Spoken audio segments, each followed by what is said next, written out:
এরপরে প্রশ্ন হলো দাড়ি কাটা শরীয়তের দৃষ্টিতে কি, কোরআন এবং হাদিসের আলোকে জানতে চাই। শরীয়তের দৃষ্টিকোণ থেকে দাড়ি কাটা, দাড়ি চাষা এটা গুনাহের কথা। দাড়ি কাটা, দাড়ি চাষাটা কিসের কথা ভাই? গুনাহের কথা, এটা জায়েজ নাই। দাড়ি রাখা ওয়াজিব। দাড়ি রাখা কিরে ভাই? অনেকে বলে সুন্নত। এক্ষেত্রে ডক্টর খন্দকার আব্দুল্লাহ জাহাঙ্গীর রহমাল্লাহ চমৎকার বলেছেন।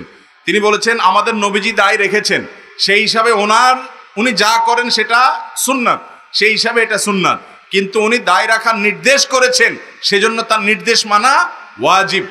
অতএব দায় রাখা পৃথিবীর প্রায় সব স্কলারদের মতেই ওয়াজিব। অনেকে বলে দাড়ি এতটুকু রাখলেই হবে যে নারী পুরুষ পার্থক্য করা যায়। তো নারী পুরুষ পার্থক্যের জন্য দায়ের দরকার হয় না, তো মোজ দেখলেই বোঝা যায়, ঠিক না? ঠিক। তাহলে তো আর দায় রাখারই দরকার নেই, মোজ থাকলেই চলে, নারী পুরুষ পার্থক্য করা যায়। এগুলো মন গড়া ফতোয়া। আপনি রাখতে পারেন না, শুরুটা করছেন ঘোষা ঘোষা দাড়ি দিয়া, ওয়েলকাম, আলহামদুলিল্লাহ, শুরু তো করছেন।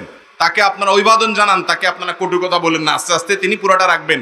কিন্তু আপনি এই খোসা খোসা যেটা রাখতেছেন, এটার সপক্ষে রাসূলের হাদিসে উল্টাইয়া, হাদিসে পরিবর্তন করে মন মতো মাসআলার একটা বানায় নিয়েন না, এটা খুব ভয়াবহ জিনিস।